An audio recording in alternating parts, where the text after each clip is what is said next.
What's good, everybody? Welcome back to a brand new episode of Carter Sports Coverage. I'm your boy SB Cash. What's good? It's your boy Ryan. And we back with a new week, man. We deep, mid, deep, and high, knee deep into the finals. NBA finals going down. Boston Celtics taking on the Golden State Warriors, bro. We gonna dip into that in this episode. But before we get to anything, we want to say shout out to Feed Me Sandwich Kings. Come get you a sandwich. Shout out to DJ Marv. Keep going hard. And let's dip into this week's episode. So, bro, Ryan, we're here. We're to Game 3 is tomorrow. Game 3 is on Wednesday. We're at a 1-1 series right now. Boston has a win. Golden State has a win. We're going to talk about the different games and what they look like on this episode. So, let's just get into Game 1, what we seen from Game 1. In Game 1, Boston ended up winning 120-108. Golden State's 108 in a crazy, furious comeback in the fourth, man.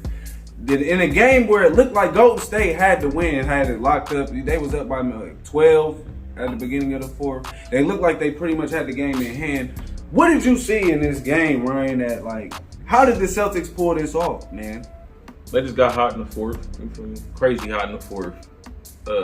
Al Horford was going crazy. Basically the whole team. I'm just saying that the whole team was going crazy in the fourth. But up until then, Golden State, I like the way they was in the game. I like that. I feel like they was right there to win it. They controlled the game, both games. You feel me? So that's what I was going to say. They Golden State looking like, you feel me, they can control in both games. You feel me? Celtics did get careless with the ball game too. You feel me? End up letting them get that one, but I like the way Golden State stay on Game 1 though. Hold on. Yeah. But on Game 1, what was specifically the keys? You said the keys that Boston getting that win was just everybody got hot in the fourth. Yeah. Because, you know, Horford went hot. Everybody. Smart. Everybody. Derek White. Tatum. I mean, not Tatum. Tatum and Brown didn't have the best days, though, that game. But in the fourth, they got their role players to step up, though. It was Pritchard. Pritchard had a good game. It was a crazy fourth, bro. But I seen Tice hit one, I think. Dang, Tice hit a three. Dang, they was up there. They was going crazy. That was a good steal though, because people got to remember that was in Golden State. So they stole one. They did with, like, you know, Golden State. So I mean, Boston stole that first game, so that was big for everybody. I think that opened everybody's eye, and it kind of gave, you know, everybody that to look at them like, you know, are they gonna really do this, right? Draymond Green seemed like he really wasn't worried about it though. Draymond Green, you know, he attested to the fact that Horford, Smart, and Derek White made like 15 threes between the three, and he knew that wasn't going to happen in the next game. And I thought it was cocky when he said it, but then if you think about that number, they hit 21 threes that game, one. That's a crazy number to hit. Like, most teams don't hit 21 threes. So it's like, yeah, he was right banking on that. So that was a great Game 1 win still, man. Like, I like that's the great way to keep it competitive. Without Tatum actually going nuts, they had the role players step up. Then we moved to Game 2. We had Game 2 the other night where the Warriors jumped back in fashion and won the game 107-88. They ended up beating Boston down in that game. They ended up beating the Celtics down. This is what we pretty much expected, because they came out and they lost the game 1, and they really, you know, they all felt like they played good enough through 3 to win, but they just let it down in the fourth. So they wanted to come out motivated in Game 2. Controlled the whole game. Controlled that whole game too. And like, what was the keys to that for you? What was the difference in why Golden State was able to take off that time and not Boston in Game 2? They was playing much better D. Boston had they was turning that ball over crazy. Woo! Them turnovers. And, they got a little help. You feel me? From Wiggins chipped in a little bit. Jordan Poole chipped in. Right, he was going crazy. Hit that half court shot. When I seen him hit that, I'm like, all right, I knew what type of night it was. Yeah, they had everything going. Right. That quarter, that third, they had everything going. But that's them every third. That's what I be saying. Like, yeah, that's the key. If people gonna pay attention to that, Warriors always take off in the third. They did the same thing in Game 1. It was just a crazy fourth quarter from Boston. So, what else were we gonna say? Draymond Green got a little chippy in the game too. Chippiness with Grant Williams, chippiness with Jaylen Brown, chippiness with, it was someone else too. I forget who else. It was 3 people he was getting really chippy with, real handsy that, you know.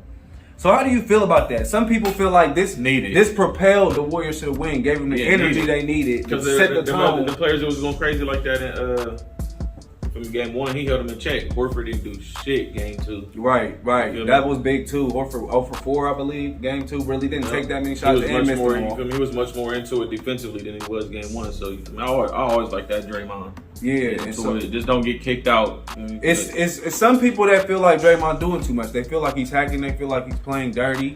They feel like people always felt that about Draymond. Ain't nothing changed. What do you feel? I like it. You feel that's needed for him. I'm saying, listen, I like it too. I like it too. I like it too, but in a sense, though, it kind of be looking like he do be hacking. He playing D, but he do like he undersized as hell. You feel me? You gotta think about it. Right. He be a little too aggressive sometimes. I ain't gonna stand up. But I do respect the good D. Like he's stepping up and they don't let Draymond get away with nothing. So if he is out there hacking foul, they calling it. He had a crazy stat in that game too, where it was like every time he was on somebody and they 1-on-1 or shot the ball, like his percentage of guarding people was crazy. Like they was missing most of the Celtics was missing all their shots when Draymond was on them. It was crazy. Like I was looking at them side stats, like it's like when Draymond was on them specific, like because I forget somebody who was on Tatum. They put who did they put on Tatum? They put somebody from the Warriors on Tatum, and Tatum ended up going, you feel me, dropping real quick bucket. Derek White. No, not Derek White. Doing the same thing. Right. I mean, who was it? It was somebody. I think it was Jordan Poole.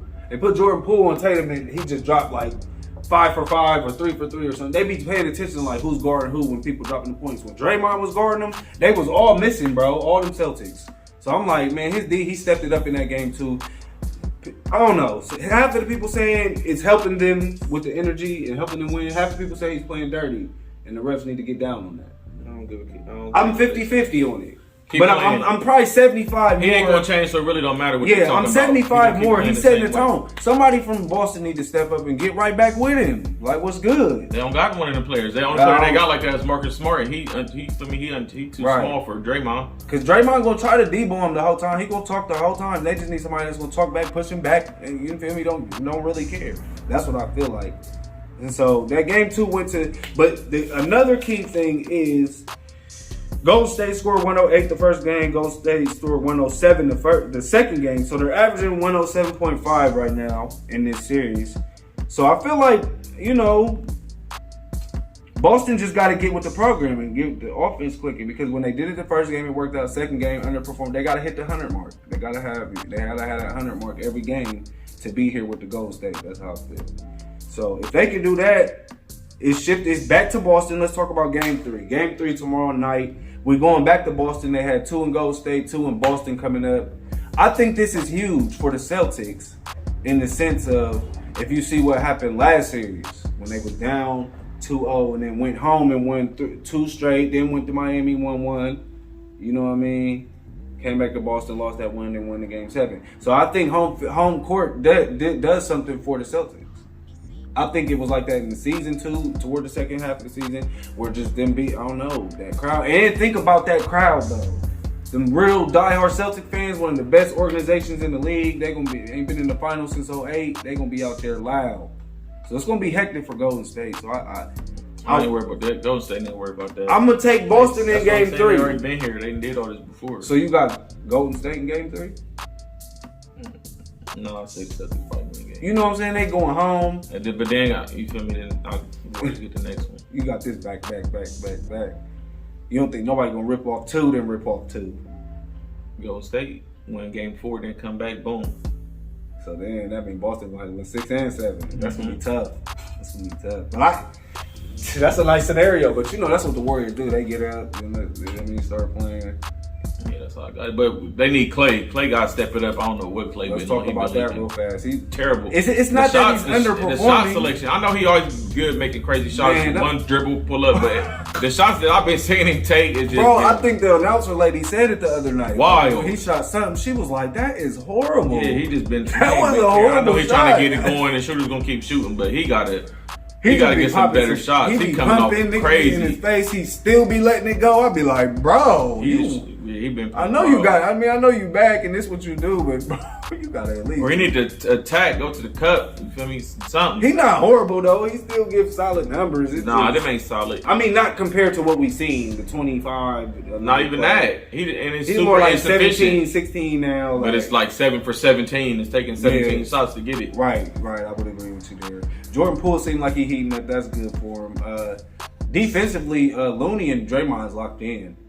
They've both been locked in both them games. You know what I mean? Yeah, I've been missing Big Looney and playing these offs. Boston, the role players will have to step up again, man. You know what I'm saying? I think Marcus Smart always going to be there, but Horford's really huge. If he's underperforming like he did in game 2, man, it's no way, right? They just got to hold Horford down. Stop letting him go crazy. You feel me? The 20s. He's at least got to be the 20s. Yeah, the 20s is nuts. We not That's going. what I'm saying. But he got to be 12 to 15. He got to be 10 to 15 to tonight. 12. 4. What did he have last game? 6, 4. Yeah. Like, bro, that ain't gonna cut it. They gonna need him. Right, they need him to give. Because that's the big. That's the big. I mean, Robert Williams, but the vet would be Horford. So yeah, they need him to give him something. So, like, if he can give them that, I think they'll be there. But, like, any else, you know. So, we both got Boston game 3. Yep. That's what we're going to take game 3, man, going back to Boston, man. This is the end of this week's show, man. As we always tell y'all, if y'all have any product you want to advertise, man, go ahead, give us a DM, shoot us a message. Let us know what you want to do. We can put you on the show and advertise your product. This is Carter Sports Coverage. Hold on. Go ahead. You feel me? You see y'all got y'all's boy the bag. He done talking about that retirement. Aaron Donald got the extension that he wants. This should pay him about most 90. highest paid non-quarterback he already got deal 30. ever. Yeah, it's like a $95 million deal, but he already got 30, so he's getting 60 more on added on to that or something like that. So he deserves it. Through 2024, that's in 2 years. They're paying him $60 million. He deserve it. So, you know what I mean? He definitely deserves it. I'm glad. Let's try. That's our best. We was never running it back if he didn't come back, so I'm glad. I just had that last little piece. I mean, keep him out, you know what I mean? He got that bag. He deserved it. I miss with Donald. Now let's get Odell. But hey, man, it's Carter Sports Coverage. We gonna catch y'all next week. Bro, depending on how it go, we could have a chance. No, I don't think we're gonna have a chance before next week, so we probably be on the verge. Yeah. Probably be on the verge. But we'll catch y'all next week, man. NBA Finals. Tune in. A champ. You're crazy. Shoot, bro, if they win, but then, nah, because it's going to be. So that means something, right? Hell nah. Right,